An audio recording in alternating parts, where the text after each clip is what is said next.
En el episodio 224 de Hilando Fino Daily te voy a hablar de estimaciones y la diferencia que hay con respecto a las mediciones, y para ello me voy a enfocar en una pregunta que me hizo PJ Carrasco sobre el valor que da Garmin de consumo máximo de oxígeno y cómo interpretarlo y para qué podemos utilizar ese valor. Venga, vamos al lío.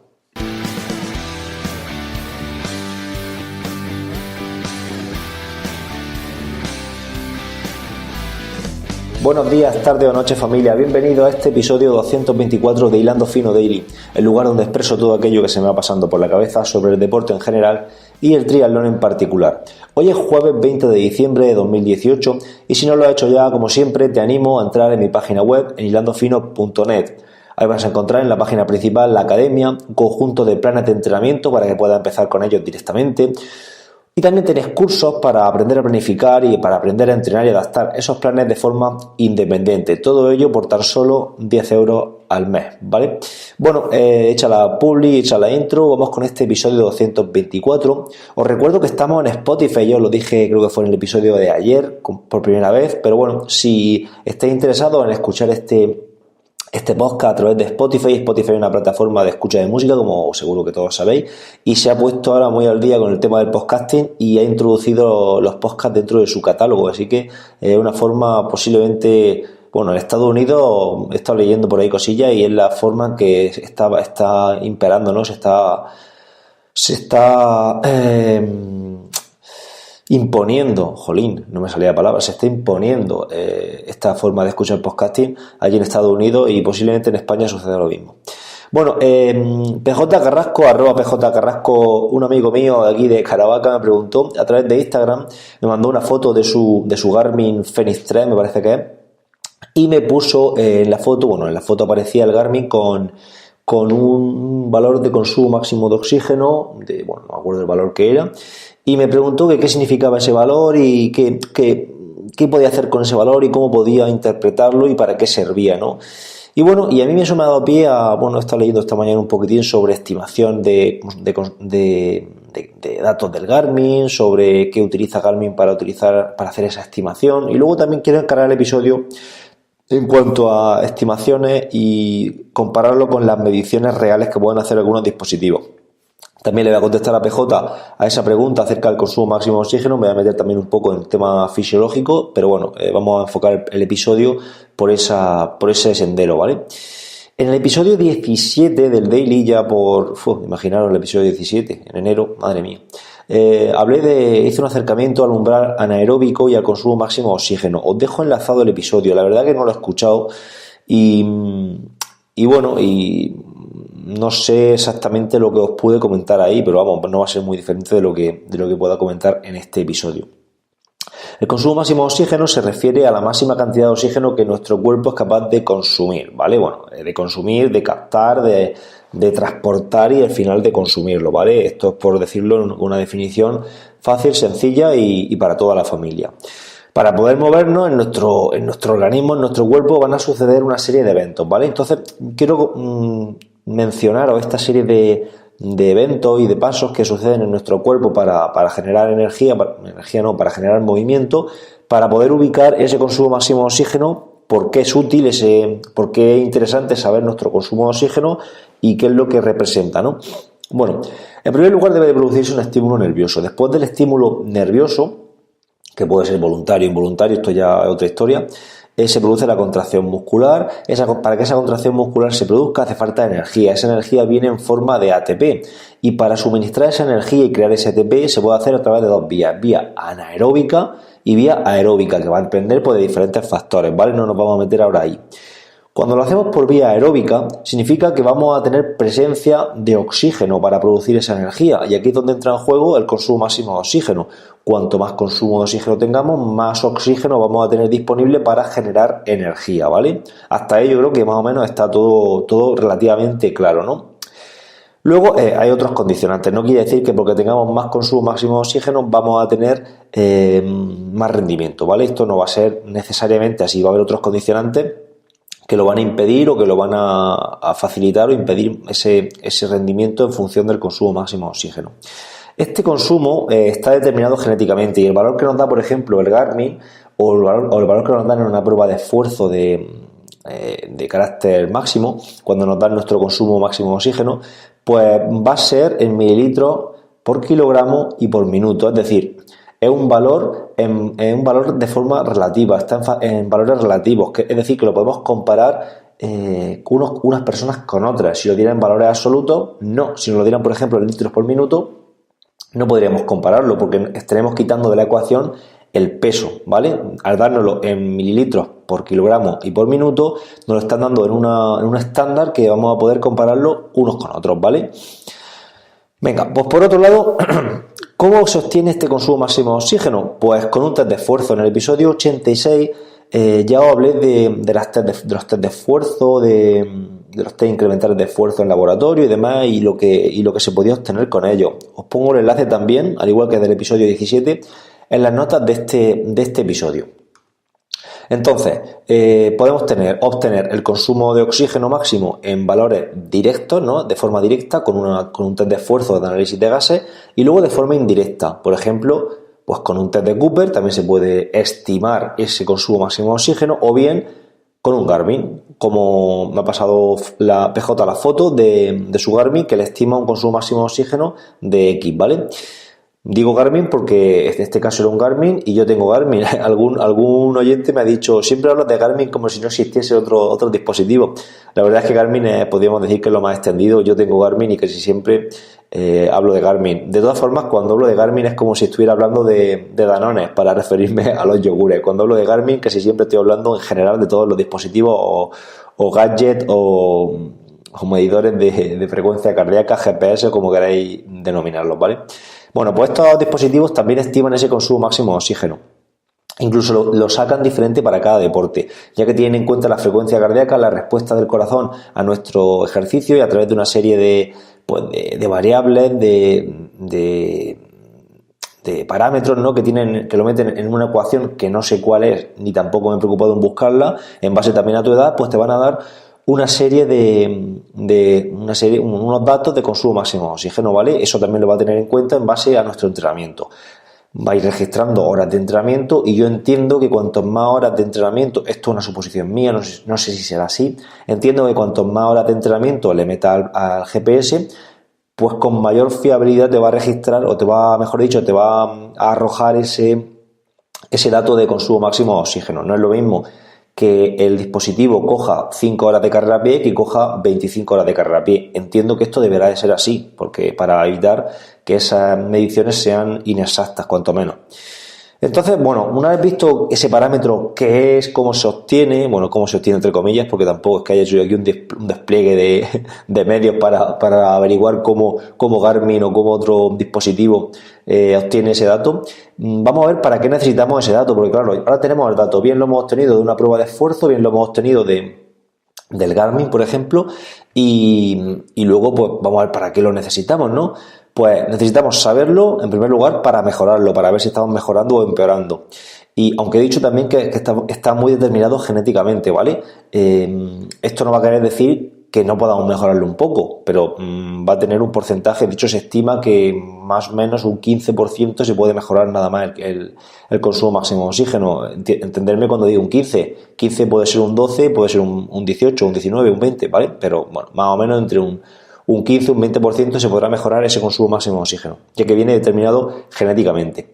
Lo que sí que necesitamos saber más que el consumo máximo de oxígeno es la velocidad aeróbica máxima, es decir, la velocidad a la cual nuestro consumo de oxígeno máximo se ve reflejado, ¿no? Esta velocidad, pues podríamos averiguarla, por ejemplo, con un test de 2000, si vuestro rendimiento es alto, ¿vale? Que son en torno a 6 minutos poco, 6:30 en una persona de alto rendimiento tampoco, de una persona que entrene fuerte y que tenga un nivel medio, ¿vale?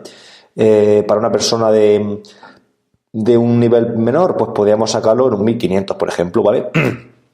Y para una persona de más alto rendimiento, pues a lo mejor en un 2500, incluso en un 3000, ¿vale? Pero esto ya va a depender mucho de la persona. La idea es que para averiguar la velocidad aeróbica máxima debemos de estar corriendo al máximo entre 5, 6, 7, 8 minutos, ¿vale? Por ahí va a andar nuestra velocidad aeróbica máxima. ¿Y para qué queremos saberla? Pues para entrenarla, ¿vale? Tendremos que entrenar a esa velocidad para ir mejorándola. Aunque cuando entrenemos a velocidades inferiores también se va a ver salpicado. Aquí no, el entrenamiento realmente no funciona en zonas estancas donde mejoramos solo la quema de grasa, mejoramos solo nuestro umbral, mejoramos solo nuestro consumo máximo de oxígeno, ¿vale? Esto no va a funcionar así. Podemos mejorar el consumo máximo de oxígeno trabajando a umbral, de hecho seguro que lo mejoramos. Al final el cuerpo humano es un todo y todas las capacidades y todas las zonas de entrenamiento y todas las adaptaciones que se producen se ven salpicadas de una a otra, ¿vale? Bueno, como os digo, una vez que sepamos nuestro consumo máximo de oxígeno es importante porque así vamos a poder saber dónde está nuestro umbral, a qué porcentaje de ese consumo máximo de oxígeno va a estar nuestro umbral. Y este valor sí que es un valor de relevancia en pruebas de resistencia porque va a determinar nuestro rendimiento, ¿vale? Entonces, una persona que tenga un umbral al 80% de su consumo máximo de oxígeno, pues va a tener un rendimiento en deportes de resistencia peor que otra persona que tenga el mismo valor de consumo máximo de oxígeno, pero tenga su umbral anaeróbico al 85%, por ejemplo, ¿vale? Siempre que tengamos el mismo valor de consumo máximo de oxígeno. Entonces, por decirlo en palabras, bueno, no sé si normales, a ver si no os lío con esto, el consumo máximo de oxígeno va a diferenciar, por así decirlo, a los buenos de los no tan buenos, ¿vale? Es un factor excluyente, va a diferenciar la gente que puede estar en el alto rendimiento de la gente que no va a estar, porque no tiene ese consumo máximo de oxígeno tan alto, ¿vale? Y el umbral anaeróbico, dentro de cada uno de esos grupos, va a diferenciar dentro de los buenos a los mejores, de los no tan buenos, de los que ya no ganan o no quedan en los primeros puestos, sino que quedan por debajo de esos puestos, a lo mejor top 10, top 15, no sé, por poner un ejemplo.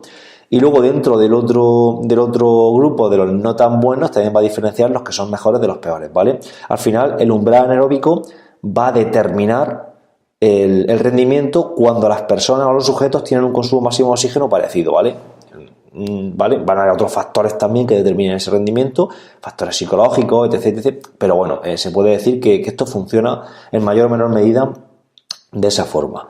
Bueno, ya para terminar este episodio, quiero pues hacer una pequeña, reflexión tampoco, un pequeño acercamiento a lo que son las mediciones y las estimaciones. Tenemos muchos dispositivos hoy día a nuestro alcance y unos miden y otros estiman, y muchas veces las marcas, los comerciantes, en fin, toda la industria que hay detrás de los dispositivos, de los cacharritos que nos compramos y demás, pues la palabra estimar no la ocultan, pero quizá no la muestren, ¿vale? No la muestran en grande para que no se vea, ¿vale? Porque una cosa es medir, ¿no?, de forma directa, y otra cosa es estimar, que al final pues las estimaciones pues llevan a más error que las mediciones, claro está. Aunque si la medición también es mala, pues puede haber estimaciones que incluso sean mejores. Entonces, como digo, muchos dispositivos estiman y lo que tenemos que buscar es que esa estimación sea estable. Esto ya pues va a depender mucho del dispositivo que estemos utilizando y de la forma que utilice para estimarlo. Esto ya es algo que es muy tecnológico y en ocasiones va a ser complicado que lo sepamos. Yo no sé, yo tampoco soy un experto en esto y en muchas ocasiones también me voy a equivocar y no voy a saber muy bien qué dispositivo estiman mejor que otro.